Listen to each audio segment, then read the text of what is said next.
மருமகள் சீரியல்ல அடுத்து வர எபிசோட்ல என்ன மாதிரியான ட்விஸ்ட் எல்லாம் இருக்க போகுதுங்கிறத இந்த வீடியோல பார்க்கலாம். ராஜாங்கம் சேது கிட்ட வந்து, இங்க பாருப்பா சேது, தமிழ் மட்டும் இல்லைன்னா கண்டிப்பா ஐஸ்வர்யாவை உயிரோடவே நம்ம பார்த்திருக்க முடியாது.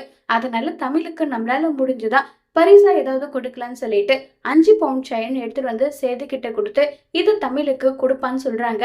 உடனே சேது, அப்பா நீங்க அவளுக்கு கொடுக்கணும்னு ஆசைப்பட்டீங்கன்னா அவளை கூப்பிட்டு நீங்களாவே கொடுங்கப்பான்னு சொன்னதும் உடனே டாக்டர் வராங்க. டாக்டர் வந்ததும், மேடம் நீங்க எவ்வளவு பெரிய உதவி பண்ணிருக்கீங்க தெரியுமா, உங்களுக்கு நன்றி செலுத்துற விதமா காலேஜ்ல டாப்பரா இருக்கிற 4 பேருக்கு வந்து என்னுடைய செலவுல படிப்பு வந்து அவங்க பாத்துக்கணும்.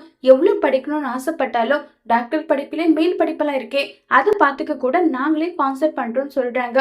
இதை கேட்டு ரொம்பவே சந்தோஷப்படுறாங்க டாக்டர் வந்து. உடனே சேது வந்து, அப்பா தமிழ் செல்வி வரேன்னு சொன்னதும், அம்மா தமிழ்னு சொல்லி கூப்பிடுறாங்க. சொல்லுங்க என்ன விஷயம் சொல்லிட்டு கேக்குறாங்க. இந்தம்மா இந்த பரிசை வச்சுக்கோன்னு சொல்லிட்டு 5 பவுண்ட் செயின் கொடுக்குறாங்க. உடனே ஈஸ்வரி, மாமா என்ன மாமா இதுன்றாங்க. ஈஸ்வரி கொஞ்ச நேரம் அமைதியா இருன்னு சொன்னதும் ஈஸ்வரி வாயை மூடிட்டு ஆகிடுறாங்க. உடனே தமிழ் கேக்குறாங்க, எதுக்காக இந்த செயின் சொல்லுங்கன்னு சொல்லி கேக்குறாங்க. இல்ல இந்த வீட்டோட மருமக ஐஸ்வர்யாவோட உயிரை வந்து நீ காப்பாத்திருக்க, அதுக்காக பரிசுன்னு சொல்றாங்க. அப்படின்னா ஐஸ்வர்யாவோட உயிரோட மதிப்பு 5 சவரன் நகைதானான்னு சொல்லிட்டு கேக்குறாங்க. உடனே சேது, இல்ல உங்களுக்கு எவ்வளவு வேணும் பணம் வேணும்னு கேட்டாலும் அதை கொடுக்க நான் தயாரா இருக்கேன்றாங்க. ஒரு உயிரோட மதிப்பு பணத்தால ஒன்றும் அடங்காது. நான் டாக்டருக்கு படிக்கணும்னு சொல்லிட்டு வைரியகத்தோட லட்சியத்தோட படிக்கிறதுக்கு காரணமே ஏழை எளிய மக்களுக்கு நான் வந்து அவங்களுக்கு ஒரு நல்வாழ்வு கொடுக்கணுன்ற ஒரு காரணத்துக்காக தான். ஐஸ்வர்யாவோட உயிர் வந்து ரொம்ப ஆபத்துல இருந்தது.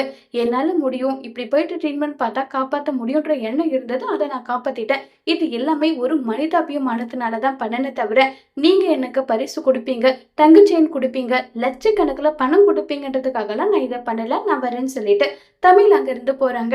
உடனே அம்மாச்சி சொல்றாங்க, என்னடா நினைச்சிட்டு இருக்க என் பேத்திய, அவ தன்மானத்துக்கு பிறந்தவடா. நீங்க கொடுக்குற 1 ரூபா கூட அவளுக்கு தேவை கிடையாது. ஒரு நாள் இல்ல ஒரு நாள் வீட்டுல இருக்க ஒட்டுமொத்த பேரும் தமிழ் காலில் விழுந்து தமிழ் கிட்ட மன்னிப்பு கேட்க வருவீங்க.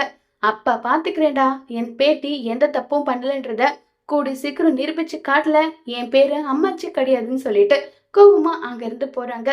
அம்மாச்சி சொன்னபடி தமிழ் எந்த தப்பும் பண்ணலன்ற விஷயம் சேது குடும்பத்துக்கு தெரிஞ்சா என்ன செய்ய போறாங்கிறத வரப்போற எபிசோட்ல வெயிட் பண்ணி பார்க்கலாம். தேங்க்யூ.